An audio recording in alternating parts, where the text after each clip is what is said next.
दोस्तों बहुत बहुत स्वागत है आप सभी का एक बार फिर से। जी हाँ दोस्तों, आज पूरे दिन की कई महत्वपूर्ण और बड़ी खबरें निकलकर सामने आ रही हैं। जानेंगे सभी खबरों को विस्तार से। तो दोस्तों खबरों में आगे बढ़ने से पहले वीडियो को एक प्यार भरा लाइक जरूर कर दें और ताजा खबरों को जानने के लिए चैनल को सब्सक्राइब भी जरूर कर लें। तो देखते हैं पहली बड़ी खबर क्या निकल कर आ रही है। दोस्तों आज की पहली बड़ी खबर सूत्रों के हवाले से निकल कर आ रही है। आपको बता दें कि नीतीश कुमार सोमवार को ले सकते हैं सीएम पद की शपथ। जी हां, आपको बता दें कि बिहार विधानसभा रिजल्ट आने के बाद गुरुवार को नीतीश कुमार जदयू के नवनिर्वाचित विधायकों से मिले। नीतीश कुमार अगले सप्ताह चौथे कार्यकाल के लिए बिहार के मुख्यमंत्री पद की शपथ ले सकते हैं। लेकिन चुनाव जीतने के बाद पहली बार मीडिया के सामने आए सीएम नीतीश कुमार ने यह कहते हुए सबको चौंका दिया कि एनडीए का सीएम दिवाली या छठ के बाद शपथ ले सकता है।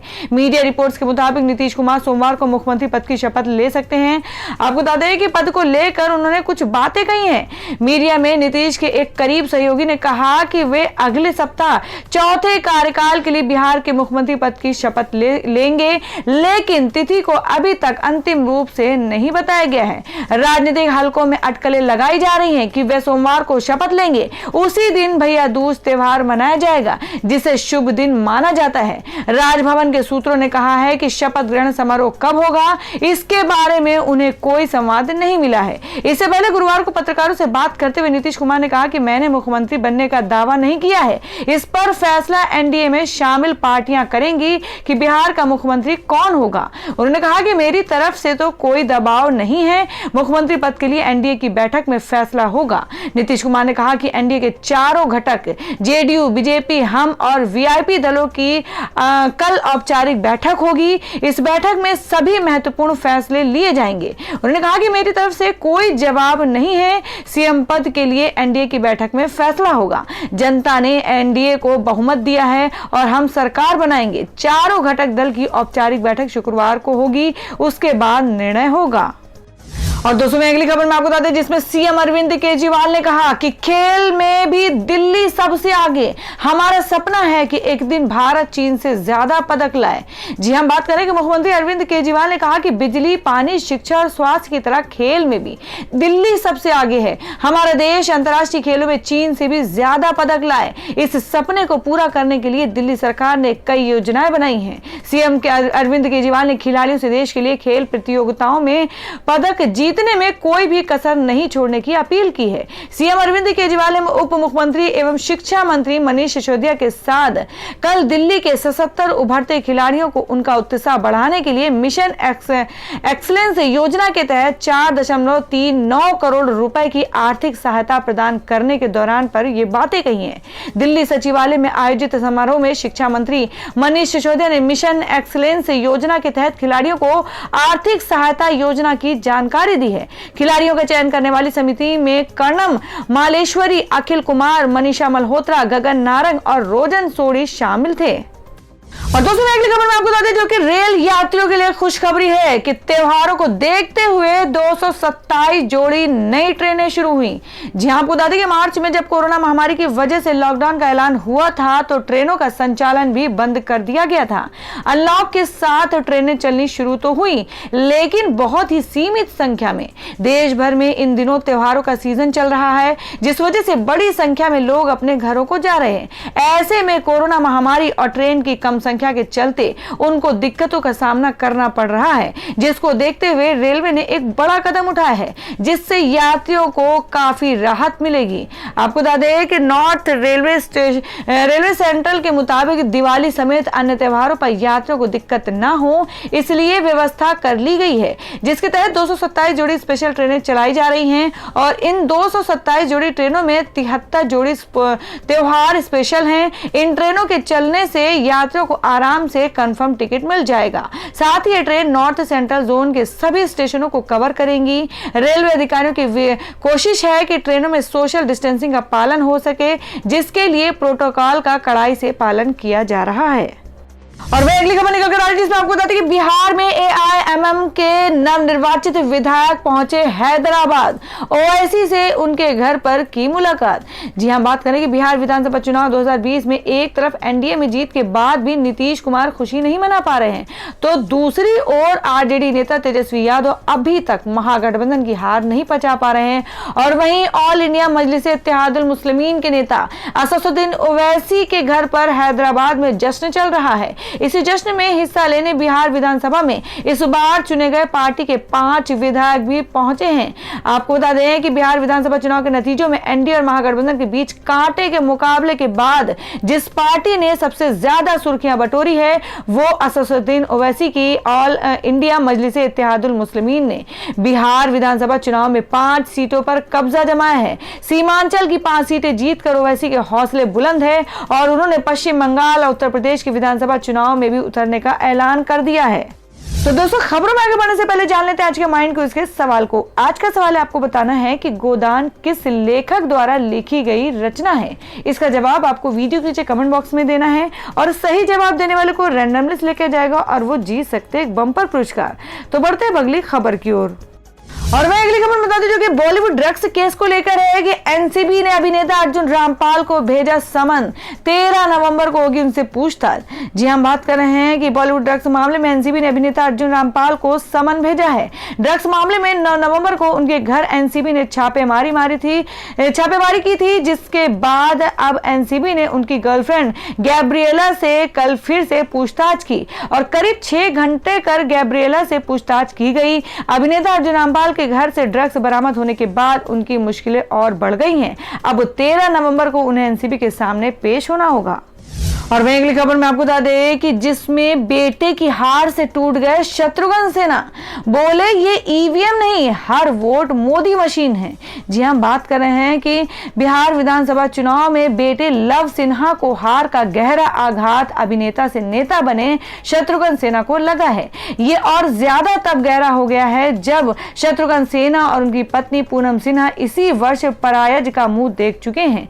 बुधवार को एक ट्वीट में शत्रुघ्न सिन्हा पीएम मोदी पर निशाना देते हुए कहा कि ईवीएम केवल चुनावी मशीन नहीं बल्कि कईयों के अनुसार हर वोट मोदी मशीन भी है। पिछले 1 साल में शत्रुघ्न सिन्हा परिवार के 3 सदस्यों को चुनाव में करारी हार का सामना करना पड़ा है।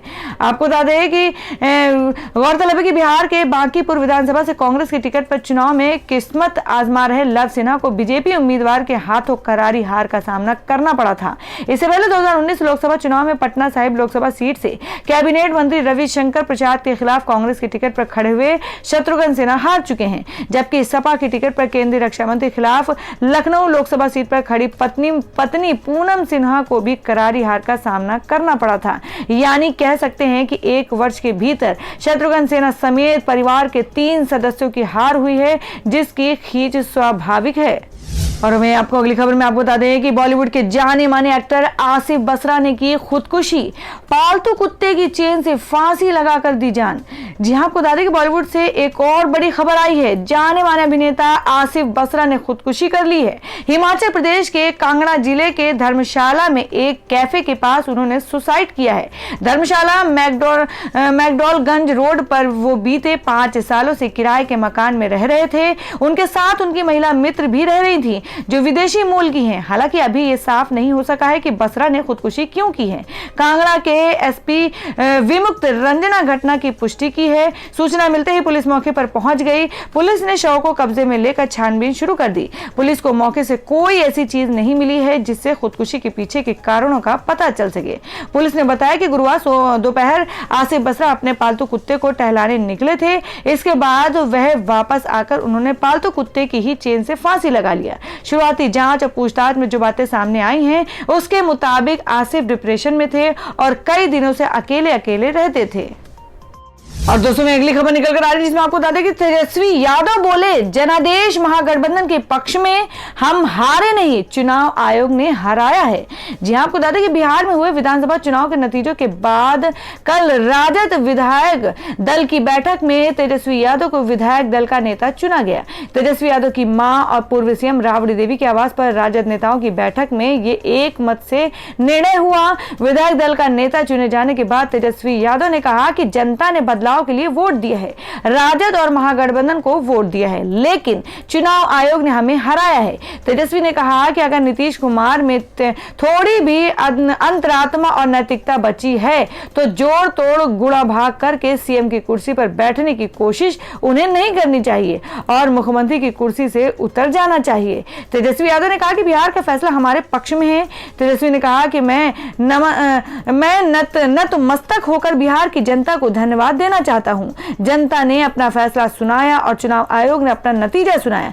जनता का फैसला महागठबंधन के पक्ष में है, लेकिन चुनाव आयोग का नतीजा एनडीए के पक्ष में है। तमाम कोशिशें हुई, लेकिन आरजेडी को सबसे बड़ी पार्टी बनी है और कुछ लोग कुर्सी पर बैठे हैं, लेकिन हम लोगों के दिलों में बैठे हैं। तेजस्वी ने यह भी कहा कि 2015 में भी लोगों ने हमारे पक्ष में वोट दिया था, लेकिन तब भी जनादेश का अपमान हुआ था और एक बार फिर से ऐसा हो रहा है।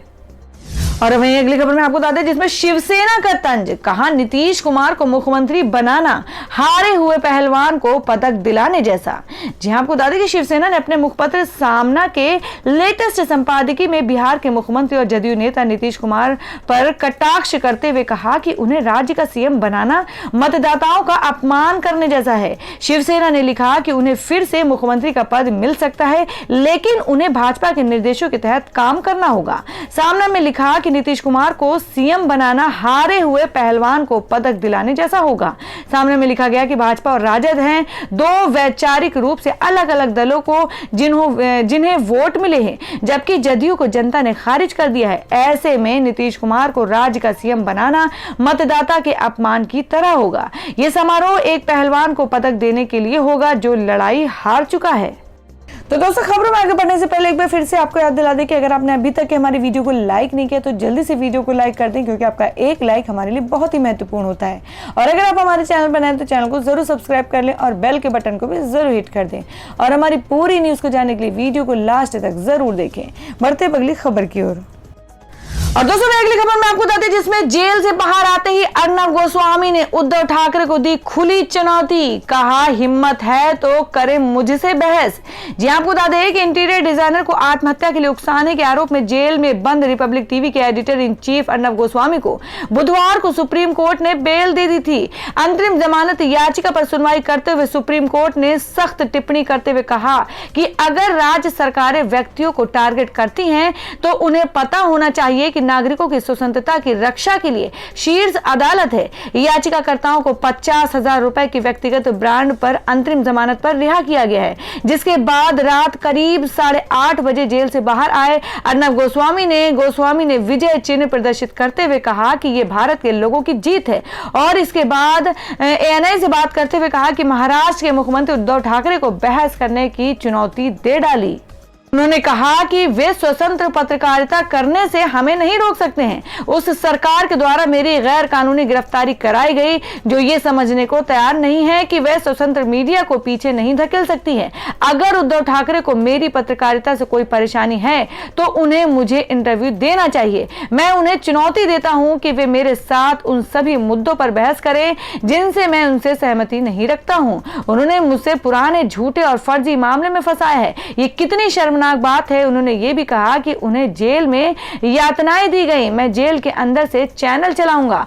मालूम हो जेल से रिहा होने के बाद अपने चैनल स्टूडियो पहुंचे गोस्वामी ने कहा कि वे उच्चतम न्यायालय के आभारी है। मालूम हो कि उनके ऊपर अभी भी गिरफ्तारी का खतरा मंडरा रहा है, क्योंकि उनके और उनकी पत्नी पर एक महिला पुलिस के साथ मारपीट का आरोप लगा है। उन दोनों के खिलाफ केस भी दर्ज है। ऐसे में वो फिर से अरेस्ट हो सकते हैं। इस सवाल के जवाब पर अर्नब गोस्वामी ने कहा कि मैं जेल के अंदर से चैनल चलाऊंगा। अब हर भाषा में रिपब्लिक खोलूंगा। वो मुझे रोक नहीं सकते। मैं इंटरनेशनल मीडिया में भी अपनी उपस्थिति दर्ज कराऊंगा। मैं चुप नहीं बैठूंगा और जो गलत है उसे ही गलत ही कहूंगा। और हमें अगली खबर में आपको बता दें कि भारत के सबसे बड़े दानवीर बने विप्रो के अजीम प्रेम जी एक साल में किया 7,000 करोड़ से भी ज्यादा का दान। जी हम बात करें कि इतिहास में हम सब ने बड़े बड़े दानवीरों के बारे में पढ़ा और सुना है, लेकिन अगर आज के समय की बात करें तो बहुत कम ही ऐसे लोग हैं जो दानवीरों की सूची में अपनी जगह बना पाते हैं। लेकिन वर्तमान समय में भारत में जब भी दानवीरों की बात आती है तो लिस्ट में सबसे ऊपर विप्रो के संस्थापक अजीम प्रेमजी का ही नाम आएगा। उनकी दरियादिली का अंदाजा आप इसी बात से लगा सकते हैं कि उन्होंने एक दिन में 22 करोड़ रुपए और एक वर्ष में करीब 7,904 करोड़ रुपए का दान किया है। बता दें कि वित्तीय वर्ष 2020 में देश के सबसे बड़े पूंजीपतियों में अजीम प्रेमजी ने सबसे ज्यादा धनराशि का दान किया। उन्होंने एक साल में 7,904 करोड़ यानी दिन के 22 करोड़ रुपए रोज दान दिए हैं और इस परोपकारी सूची में दिग्गज सूचना तकनीक कंपनी विप्रो के संस्थापक प्रेमजी ने पहला स्थान हासिल कर लिया है। और वहीं अगली खबर में आपको बता दें जिसमें ओवैसी बोले कि अपनी विफलता को छुपाने के लिए कांग्रेस अलाप रही है वोट कटवा कर राग। जी हां, आपको बता दें कि बिहार विधानसभा चुनाव में 5 सीटों पर जीत दर्ज करने के बाद एआईएम के प्रमुख और हैदराबाद के सांसद असदुद्दीन ओवैसी ने कांग्रेस पर जमकर निशाना साधा है। दरअसल चुनाव में कई सीटों पर कांग्रेस को हार का सामना करना पड़ा था, जिसके बाद कांग्रेस ने एआईएम को वोट कटवा पार्टी बता दिया था। कांग्रेस ने वोट कटवा तंज पर जवाब देते हुए असदुद्दीन ओवैसी ने कहा कि बिहार में अपनी विफलता को छिपाने के लिए कांग्रेस से चिल्ला रही है। आपको बता दें कि उन्होंने पहले ही बिहार चुनाव में एआईएम की सफलता पर अपनी विफलता का आरोप लगाना शुरू कर दिया है। देखिए, ये फैक्ट है कि हमने 20 सीटों पर चुनाव लड़ा, 5 जीते, महागठबंधन ने 9 और एनडीए ने 6 सीटें जीती। जिन सीटों पर एनडीए की जीत हुई है वहां जीत का अंतर हमारे मतों से अधिक था। ओवैसी ने कहा कि एनडीए हमारे उम्मीदवार की परवाह किए बिना जीता होगा। दूसरे शब्दों में महागठबंधन इन सीटों पर एनडीए को हराने में विफल रहा। शेरघाटी में राजद ने चरमपंथी दुर्गा वाहिनी से एक उम्मीदवार को मैदान में उतारा, लेकिन फिर भी जीत हासिल की। और अब अगली खबर में आपको बता दें कि ओबामा ने अपनी किताब में राहुल गांधी को बताया नर्वस, कहा वह ऐसे छात्र जिसमें जुनून की है कमी। जी हां, बात करें कि अमेरिका का पूर्व राष्ट्रपति बराक ओबामा ने अपनी नई किताब कांग्रेस के पूर्व अध्यक्ष राहुल गांधी और भारत के पूर्व प्रधानमंत्री मनमोहन सिंह का जिक्र किया है। ओबामा ने अपनी आत्मकथा ए प्रॉमिस्ड लैंड में कांग्रेस नेता राहुल गांधी को नर्वस और कम योग्यता वाला बताया है। ओबामा ने राहुल को नर्वस और खुद के बारे में परिपक्व ना होने वाली गुणों वाला बताया है। अपनी किताब में पूर्व अमेरिकी राष्ट्रपति ने राहुल गांधी की तुलना एक ऐसे छात्र से की है जिसने कोर्स वर्क तो किया है और शिक्षक को प्रभावित करने के लिए उत्सुक भी था, लेकिन इस विषय में महारत हासिल करने के लिए या तो योग्यता नहीं है या जुनून की कमी है। इसके अलावा पूर्व प्रधानमंत्री मनमोहन सिंह का उन्होंने जिक्र करते हुए कहा कि उनमें एक तरह की अगाध निष्ठा है। और वह अगली खबर में आपको बता दें जिसमें चुनाव परिणाम पर बोले अखिलेश यादव, कहा बीजेपी ने पता नहीं किया क्या तिगड़म लगाया, सब पलट दिया। जी हम बात करें कि यूपी विधानसभा चुनाव के बाद पहली बार सामने आए समाजवादी पार्टी के राष्ट्रीय अध्यक्ष अखिलेश यादव ने योगी सरकार को किसानों और नौकरियों के मुद्दे पर घेरा है। वहीं यूपी उपचुनाव पर बोले कि उनसे भी बड़ी बेईमानी बिहार में हो गई। बिहार के जैसा चुनाव हमने और किसी ने नहीं देखा होगा।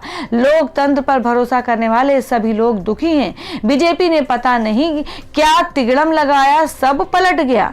सपा अध्यक्ष अखिलेश यादव ने कहा कि किसान सिर्फ अपनी बात कहना चाह रहे हैं और सरकार नहीं सुन रही है। किसान मुख्यमंत्री से भी मिले हैं लेकिन समस्या का हल नहीं हुआ। अब सोचिए, मुख्यमंत्री से मुलाकात के बाद भी लोगों को न्याय नहीं मिल रहा।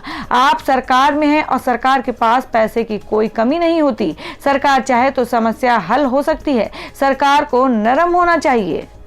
और वहीं चुनाव परिणाम के बाद पहली बार बोले तेजस्वी यादव, कहा छल कपट से बना रहे सरकार, नैतिकता हो तो कुर्सी छोड़े नीतीश कुमार। जी हम बात करें कि बिहार विधानसभा चुनाव के नतीजे आ चुके हैं और अब राजनीतिक दल सरकार गठन की कवायद में जुट गई है। एक तरफ चर्चा है कि दीपावली के बाद मुख्यमंत्री नीतीश कुमार पद की शपथ ले सकते हैं और वहीं गुरुवार को पूर्व मुख्यमंत्री राबड़ी देवी के आवास पर तेजस्वी यादव को राष्ट्रीय जनता दल विधायक दल का नेता चुना गया। इसके बाद तेजस्वी को पार्टी विधायक दल के नेता के साथ महागठबंधन के घटक दलों की सहमति से नेता प्रतिपक्ष भी चुन लिया गया है। इसके बाद तेजस्वी मीडिया से भी रूबरू हुए और एनडीए पर बिहार में छल कपट और जोड़ तोड़ से सरकार बनाने का आरोप लगाया है। और दोस्तों अगली खबर में जान लेते हैं क्या है देश भर में सोने और चांदी का भाव। आपको बता दें कि धनतेरस के दिन सस्ता हुआ सोना। जान लेते हैं क्या रहा है आज का नया भाव। जी हम बात करें कि धनतेरस के दिन गुरुवार को दिल्ली सराफा बाजार में सोने के भाव में मामूली गिरावट रही। एचडीएफसी सिक्योरिटीज ने जानकारी दी कि गुरुवार को सोना 81 रुपए प्रति 10 ग्राम की सस्ता हो गया। चांदी का भाव भी लगभग सपाट स्तर पर रहा। अंतर्राष्ट्रीय बाजारों में भी सोना चांदी सपाट स्तर पर कारोबार कर रहा है। जानकारों का कहना है कि फेस्टिव सीजन में 2 कीमती धातुएं कंपनियां इसी रेंज में कारोबार करेंगी। HDFC सिक्योरिटीज के senior analyst commodities Tapan Patel ने कहा कि मौजूदा फेस्टिवल सीजन में सोना और चांदी करीब इसी रेंज के कारोबार करेंगे। खुदरा निवेशकों और खरीदारों को सोने चांदी के भाव में कम उथल पुथल देखने को मिलेगा। आपको बता दें कि धनतेरस के दिन सोना 81 रुपए प्रति 10 ग्राम के सस्ता हुआ, जिसके बाद अब नया भाव 50,057 रुपए पर आ गया है। इसके पहले कारोबारी सत्र में सोना 50,138 रुपए प्रति 10 ग्राम के स्तर पर बंद हुआ था और अंतर्राष्ट्रीय बाजार में सोने का भाव $1,865 प्रति औंस पर नजर आया।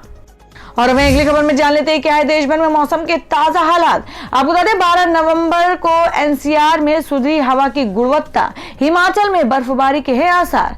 जी हम बात करें कि पराली जलाने के कारण उत्तर भारत के अधिकांश इलाकों में प्रदूषण से बुरा हाल है। वहीं बुधवार को राष्ट्रीय राजधानी क्षेत्र में वायु प्रदूषण से थोड़ी राहत महसूस की गई। अधिकारियों के अनुसार मंगलवार की रात हवा की गति में तेजी आने की वजह से राष्ट्रीय राजधानी क्षेत्र में वायु प्रदूषण कम हुआ है। इसके साथ ही हिमाचल प्रदेश के कई हिस्सों में 13 नवंबर से मौसम बदलने का अनुमान जताया गया है। इसके तहत प्रदेश के अधिकांश हिस्सों में बर्फबारी की संभावना जताई गई है। इससे ठंड बढ़ने के आसार हैं। तो दोस्तों ये थी अब तक की सभी बड़ी खबरों की अपडेट्स। टुडे ब्रेकिंग न्यूज और लेटेस्ट खबरों को देखने के लिए हमारे चैनल को सब्सक्राइब जरूर कर लें, वीडियो को लाइक और शेयर भी जरूर कर दें अपने दोस्तों और रिलेटिव्स के साथ। तो दोस्तों फिर मिलेंगे काम की खबरों और सरकारी योजनाओं की एक और नई वीडियो के साथ। तब तक के लिए धन्यवाद दोस्तों।